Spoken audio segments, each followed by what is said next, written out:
শহরে আইলাম একটা কাজের বাউ করে, এখানে তো কোনো কিছু আমি চিনি না কারোরে ভালো কইরা। আর আমি এসে গ্রাম সাইডের মেয়ে, আর খুবই সরল সোজা। তখন আমি হ্যার প্রস্তাবে রাজি হইলাম। রাজি হওয়ার পরে তার সাথে আমার মানে অনেক কিছু হইতেছে প্রতিদিনই।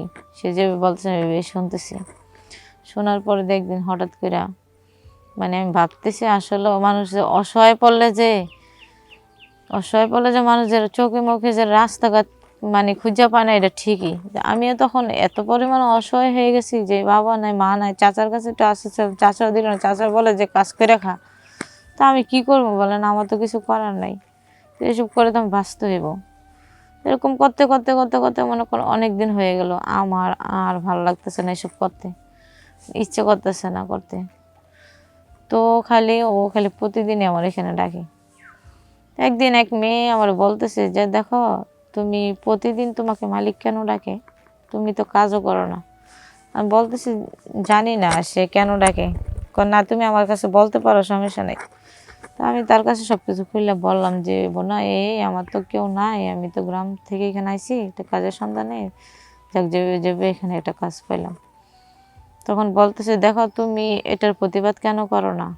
আমি বললাম যে আমি এখন অসহায়, আমার বাবা মা মারা গেছে, আমার চাচার কাছে একটু চাচা চাচি বলে যে কাজ করে রাখা। তো আমি এখন কি করবো বলো, বাধ্যতামূলক আমি করতে হইতেছে। এরকম করতে করতে যে মনে করো এইসব করতেছে আর চলতেছি, আর কি করবো। তখন ওই মেয়ে যখন আমার বললো যে তুমি প্রতিবাদ করো, মানুষ কি না খায় মরে জায়গা, যে কোনোভাবে না একভাবে আল্লাহ মানুষকে একটা না একটা রাস্তা দেখাই দেয় চলার। আসসালামু আলাইকুম, আমি উর্মি আক্তার, আমার বাড়ি পটুয়াখালী। আপনাদের মাঝে উপস্থিত হলাম কিছু আমার জীবন গল্প নিয়ে বলার জন্য। দয়া করে আপনারা মনোযোগ সহকারে একটু শুনবেন। তো কথা হলো যে আমি যখন 10 বছর, তখন আমার বাবা মারা যায়। তখন বাবার টেনশনে মাও অসুস্থ হয়ে যায়। আমার আর ভাই বোন নয়, আমি একাই। তো কিছুদিন, অনেক দিন হয়ে গেল, তখন আমিও একটু বড় হইলাম, নিজ বুঝলাম আমার অলরেডি আমি উপযুক্ত এখন। তো এরকম করে একদিন হঠাৎ করে বাবার টেনশন করতে করতে মাও মারা যায়। তো এখন তো আমি একদম এতিম হয়ে গেলাম। এখন আমার মানে আমার এটা কে নিব বুঝতেছি না, আর আমি কি করব, কি করে বাঁচবো।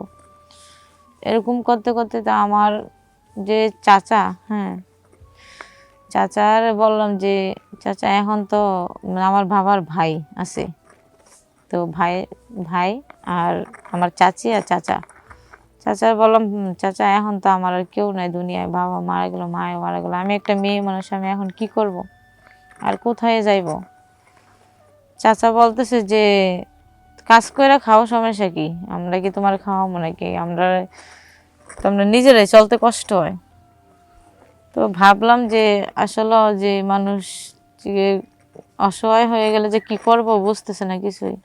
তো এরকম করতে করতে আমি একদিন নিজে নিজে ভাবলাম যে আমি আর গ্রামে থাকবো না, শহরে চলে যাব। এরকম করে আমি এক শহরে চলে গেলাম, ঢাকা যাওয়ার পরে ওইখানে যাওয়ার পরে মনে করেন একটা কাজ পাইলাম আমি। ওইখানে একটা কাজ পেলাম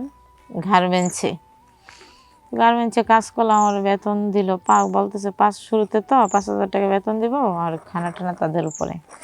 তো ওইখানে কিছুদিন যাবৎ কাজ করলাম। কাজ করার পরে দেখলাম যে আর ওইখানে ছেলেরা খুবই খারাপ, ভালো না। তো ছেলেদের কথা বাদই দেন, যে মালিক সে আমাকে উল্টাপাল্টা অফার দেয় সেই। তো পরে আমারে অফার দিতেছে যে দেখো, তুমি কাজ করলে করো, না করলে নাই, প্রতিদিন একবার করে আমার রুমে আসবা, আমি তোমার প্রতিদিন তোমার কাজ ছাড়াও আমি প্রতি মাসে তোমার 5,000 টাকা এমনি দিয়ে দেবো। কিন্তু কারোর কাছে বলতে পারতো না। তো আমি ভাবলাম আসলে তো আমি তো এখন যাই একটা ঘুরে, গ্রাম থেকে শহরে আইলাম একটা কাজের বাউ করে, এখানে তো কোনো কিছু আমি চিনি না কারোর ভালো করে। আর আমি এসে গ্রাম সাইডের মেয়ে, আর খুবই সরল সোজা। তখন আমি হ্যার প্রস্তাবে রাজি হইলাম। রাজি হওয়ার পরে তার সাথে আমার মানে অনেক কিছু হইতেছে প্রতিদিনই। সে যেভাবে বলতেছে আমি এভাবে শুনতেছি। শোনার পরে একদিন হঠাৎ করে আমি ভাবতেছি আসলে মানুষ যে অসহায় পড়লে যে অসহায় বলে যে মানুষের চোখে মুখে যে রাস্তাঘাট মানে খুঁজে পায় না, এটা ঠিকই। আমিও তখন এত পরিমাণ অসহায় হয়ে গেছি যে বাবা নাই মা নাই, চাচার কাছে একটু আসছে, চাচা দিল না, চাচা বলে যে কাজ করে খা। তা আমি কি করবো বলেন, আমার তো কিছু করার নাই। তো এসব করে তো আমি বাঁচতে হইব। এরকম করতে করতে করতে করতে মনে করো অনেক দিন হয়ে গেল, আমার আর ভালো লাগতেছে না এসব করতে, ইচ্ছে করতেছে না করতে। তো খালি প্রতিদিনই আমার এখানে ডাকে। একদিন এক মেয়ে আমার বলতেছে যে দেখো, তুমি প্রতিদিন তোমাকে মালিক কেন ডাকে, তুমি তো কাজও করো না।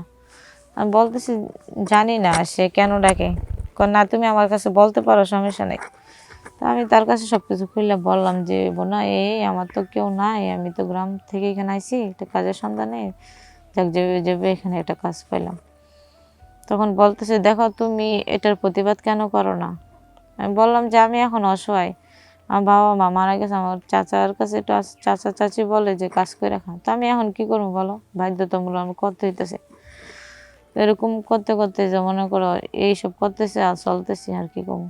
তখন ওই মেয়ে যখন আমার বললো যে তুমি প্রতিবাদ করো, মানুষ কি না খায় মরে জায়গা, যে কোনোভাবে না একভাবে আল্লাহ মানুষকে একটা না একটা রাস্তা দেখায় দেয় চলার। তুমি কোনো টেনশন করো না, এইসব রাস্তা তুমি ছেড়ে দাও আর হ্যার কথা তুমি শুনো না। তখন আমি ভাবলাম আসলে তো ঠিক, মানুষ তো না খায় মরে না, একটা না একটা ভাবে মানুষের ঠিকই আশ্রয় আল্লাহ উপর আল্লাহ ইয়ে করে দেয়। তখন আমি ওর প্রস্তাবে ওর মেয়ে রাজি ছিল যে আমি বলছি যে আমার টাকার প্রয়োজন, আমি এইসব কাজ করতে পারবো না। তখন বলতেছে তাইলে তুমি না করতে পারলে চলে যাও। তখন আমি কি করবো বুঝতেছি না। তখন চলে গেলাম আমি আরেক জায়গায়, যে দেখি খুঁজতে খুঁজতে একটা বাসার কাজ নিলাম। বাসার কাজ নেওয়ার পরে তো ওইখানে যাই এসে কিছুদিন কাজ করলাম, করার পরে দেখলাম যে ওইখানেও যেই মালিক আর মালিকের বউ আর হ্যার বাবা থাকে বৃদ্ধ। ওই বৃদ্ধ মালিক তো জায়গা আপনার চাকরি করে, তো সরকারি চাকরি, হ্যাঁ তো অফিসে জায়গা, আর মালিক ভিডিও জব করে একটা ওইখানে জায়গা দুজনেই জায়গা। তো কিন্তু ওইখানে মালিক যে মালিকের বাবা বৃদ্ধ বৃদ্ধ লোক, সে হ্যাঁ রে চোখ ভালো না, সেও আমার দিকে খারাপ দৃষ্টিতে দেখে, মানে আমার উল্টাপাল্টা অফার দেয় যে তুমি আমার সাথে এইসব করো, এটা করো, তোমার আমি অনেক টাকা দেবো। তো আমি ভাবতেছি আসলে মানুষ অসহায় পড়লে সবাই দুর্বলতার সুযোগ খুঁজে, বুঝছেন। এরকম আমি অসহায় দেখে আমি যে জায়গায় যাই ওই জায়গায় মানে দুর্বলতার সুযোগ খুঁজে, আসলে মনে হয় আমার কপালটাই খারাপ। তো কি করবো আর, ওইখানে তো বিপদে পড়ে করলামই। এখন দেখলাম যে বৃদ্ধর সাথেও আমার এসব করতে হইলো বাধ্যতামূলক, যে এভাবে আর মানে কয় জায়গায় আমি যাবো, যে জায়গায় যাই ওই জায়গায় তো খারাপ দৃষ্টিতে দেখে, যে জায়গায় যে জায়গায় খারাপ দৃষ্টিতে দেখে। তো এটাই বলতেছি আপনাদেরকে, আসলে মানুষ অসহায় পড়লে যে মানুষ দুর্বলতার সুযোগ নেয়, ঠিক আছে। তো আমার মতো এরকম অসহায় যেন উপর আল্লাহ যাতে আর কাউরে না করে, আল্লাহ যাতে সবারই একটা বাঁচার রাস্তা করে দেয় সৎ পথে, যাতে ভালোভাবে বাঁচতে পারে। তো এই আর কি বলবো, আমার আর বলার কিছু নাই। সবাই ভালো থাকবেন, সুস্থ থাকবেন, আল্লাহ হাফিজ।